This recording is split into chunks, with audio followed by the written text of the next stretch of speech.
Senator Burns, a closing comment. So the key to the whole thing is light bulbs and sunshine. That's the key. People know who you are, what you're doing, and who you're doing it with. And the public can judge from that. It's just that simple. Now a question from Mike Stark to Senator Tester. Over the last 4 years in Darfur, more than 200,000 people have died and another 2.5 million have been displaced as part of this ongoing conflict in Sudan. Elsewhere on the planet, this type of genocide would probably draw a fairly large international response, but probably because it's in Africa, the response has been more muted. If diplomacy continues to be ineffective there, what do you believe is the United States' obligation in this conflict, and what specifically, as a U.S. Senator, would you do about it? Well, first of all, I think that I'm not sure diplomacy is ineffective there if we continue to be diligent in that. Working with our allies around the world and in Africa to help solve this problem of people killing one another. It doesn't make a lot of sense. But right now in this country, what we have is we're so preoccupied with Iraq that we forgot about the war on terror, and we really can't deal with issues like we're in Darfur. And we really need to work with all the countries in the world, being the leader of the free world, to help bring forth policies and actions and programs that will help end this kind of destruction, human destruction. There is no more troubling spot in the spot of the world than when we start talking about Darfur and what's going on in the central part of Africa. We've appropriated more money for AIDS and also humanitarian goods, medicine, food, clothing. And our investment there has been much greater than say just 10 years ago. It's hard to turn people around whenever they decide they want to kill one another. The civil war that rages there, but that civil war was raging there, has been going on a long time. Diplomacy has failed, but it's a failure of the world and the international community not to move in and do it shoulder to shoulder. We cannot do it bilaterally. Just to wrap up on this, I think that we hold a special place in this world right now, being a leader of the free world. And we need to do everything we can do from a diplomatic standpoint and from just a standpoint of helping to bring the allies together in the world to help solve this problem, because it's totally unacceptable. And, you know, it's true, there's a civil war raging, but there's also a civil war about to break out in Iraq, and we're trying to do our best there. We should be doing the same kind of things for Darfur as far as giving them the kind of resources they need to help solve their problems. Now a question from Jackie Yamanaka to Senator Burns. When asked about North Korea's first nuclear test in Helena last Thursday, you said, quote, "We still have missiles in the ground. We can still deal with a country with nuclear bombs. We faced the Russians down, and we could do it with the rest of them," end of quote. Is this really an appropriate apples to apples comparison?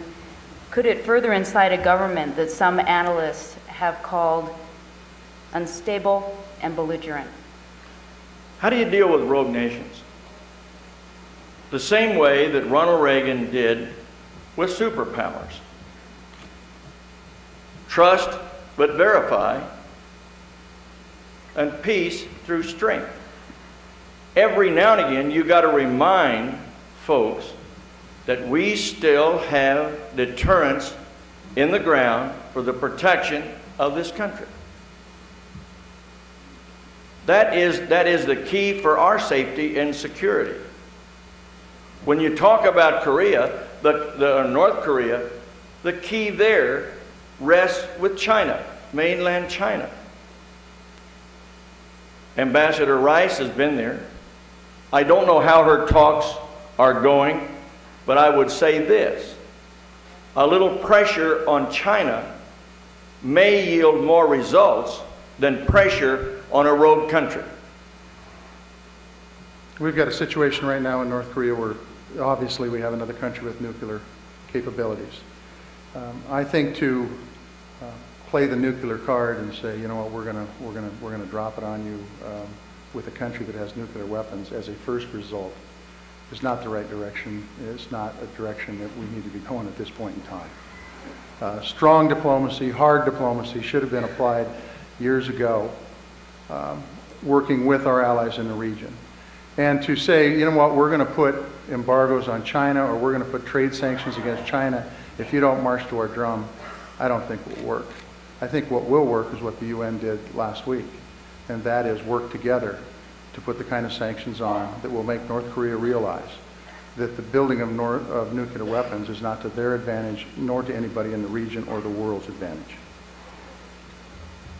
I'm not real sure that Kim Jong-il is going to listen to the resolution that was passed by the UN. I fall back for the safety and security and for somebody to come to their common senses by the old philosophy that I expressed a little while ago. It kept peace for us since World War II and through the Cold War.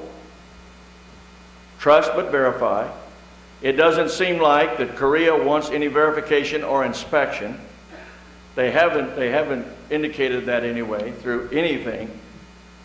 But if something happens, we have to remind the world that we have deterrence. They're not the first choice. They might not even be the second choice. But we have them for the safety and security of our country. And there's one historical thing that's happened in this, and that is a joint communique between China and Japan. That's the first time anything like that has happened. That is a good sign. Now a question from Jim Gransbury for Senator Tester. Foreign countries have closed their borders to U.S. cattle and beef because of their perceptions of animal health and food safety dangers to their consumers. The United States has done the same.